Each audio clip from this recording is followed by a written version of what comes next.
हम आज complex number के एक इम्पॉर्टेंट कॉन्सेप्ट पे डिस्कस करेंगे, उसका नाम है आर्गुमेंट। लेकिन आर्गुमेंट स्टार्ट करने से पहले हम कुछ इम्पॉर्टेंट क्विक रिविजन्स कर लेंगे, जिससे कि representation of a complex number देखेंगे ग्राफिकली। उसके बाद हम ये देख लेंगे कि मॉडुलस क्या होता है और कॉन्जुगेट क्या होता है। तो कॉम्प्लेक्स नंबर को कैसे रिप्रेजेंट करते हैं, a प्लस आयोटा b से रिप्रेजेंट करते हैं, जहाँ पे a को हम क्या बोलते हैं, real part of complex number, और b को क्या बोलते हैं, imaginary part of complex number. और जो a और b हैं दोनों, वो क्या होते हैं, हमारे रियल नंबर से बिलोंग करते हैं, यानी कि a and b both are real. तो ये हमारा कॉम्प्लेक्स नंबर है a plus iota b form का। अब ये ग्राफिकली क्या रिप्रेजेंट करता है, एक कोऑर्डिनेट्स रिप्रेजेंट करता है।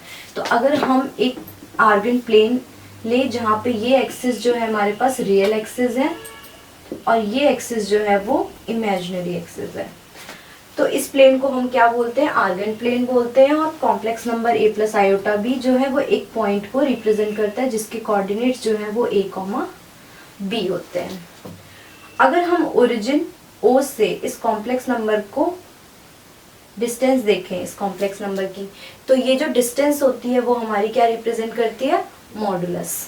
ठीक है, इस मॉडुलस का हमारा सिंबल क्या होता है, मॉड z। तो बेसिकली मॉडुलस क्या है, distance of a complex number from the origin. ये डिस्टेंस हमारे पास क्या है, b, और ये डिस्टेंस हमारे पास a है। पाइथागोरस थ्योरम से हम कह सकते हैं कि मॉड z की वैल्यू हमारे पास क्या होती है, √a² प्लस b²।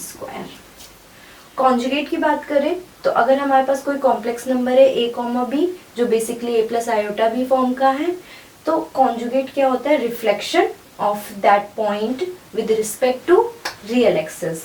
तो अगर हम a, b का रिफ्लेक्शन देखें एक रियल एक्सिस के हिसाब से, तो हमारे पास पॉइंट क्या बनेंगे, a, b। तो हम बेसिकली इसको क्या कहते हैं, मिरर इमेज बोलते हैं a, b को। और कॉन्जुगेट जो होता है उसका सिंबल क्या होता है, कॉन्जुगेट का सिंबल जो होता है z बार होता है। तो अगर a plus iota b given है हमें, तो z बार हमारे पास क्या आ जाएगा, a माइनस आयोटा b। अब हम आर्गुमेंट के बारे में डिस्कस करेंगे। तो आर्गुमेंट बेसिकली हमारा क्या रिप्रेजेंट करता है, एंगल रिप्रेजेंट करता है। आर्गुमेंट की अगर हमारी बात कर रहे हैं तो हम बेसिकली किस चीज की बात कर रहे हैं, एंगल की बात कर रहे हैं। Complex number real part of x axis से क्या एंगल बना रहा है। तो अगर हमारे पास कोई पॉइंट है P, एक कॉम्प्लेक्स नंबर है a, b, जो बेसिकली क्या है, a प्लस आयोटा b है। ये complex number positive side of a real axis से क्या एंगल बना रहा है, एंटी क्लॉकवाइज डायरेक्शन में थीटा। इस थीटा को हम क्या बोलते हैं, आर्गुमेंट बोलते हैं। आर्गुमेंट हमारे पास दो टाइप के होते हैं, एक होता है हमारे पास लीस्ट पॉजिटिव आर्गुमेंट और एक होता है प्रिंसिपल आर्गुमेंट। जो प्रिंसिपल आर्गुमेंट होता है इसी को हम क्या बोलते हैं, एम्पलीट्यूड बोलते हैं। ठीक है, और प्रिंसिपल आर्गुमेंट की जो वैल्यू होती है वो हमारी क्या होती है, -π से π के बीच में होती है। और लीस्ट पॉजिटिव आर्गुमेंट की जो वैल्यू होती है वो हमारी क्या होती है, 0 से 2π के बीच में होती है। तो इन दोनों को निकालने का तरीका हम एग्जाम्पल के थ्रू देखेंगे, क्योंकि अगर हमारा फर्स्ट कोऑर्डिनेट में सपोज अगर कॉम्प्लेक्स नंबर है, तो ये जो एंगल बनाएगा ये थीटा आएगा। क्या ये थीटा 0 से 2π के बीच में है, तो 0 से 2π के बीच में होगा। तो यानी कि लीस्ट पॉजिटिव आर्गुमेंट और प्रिंसिपल आर्गुमेंट दोनों सेम होगा अगर कॉम्प्लेक्स नंबर फर्स्ट क्वाड्रेंट में आ रहा है।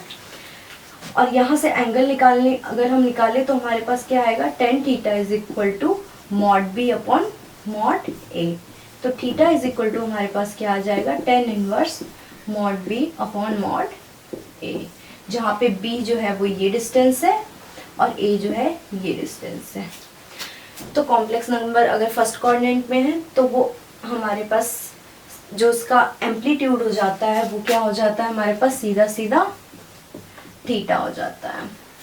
अब अगर कॉम्प्लेक्स नंबर सेकेंड कोऑर्डिनेट में है अगर कॉम्प्लेक्स नंबर सेकेंड क्वाड्रेंट में है तो उसके ऑर्डर पेयर क्या होंगे, -a, b टाइप का होगा।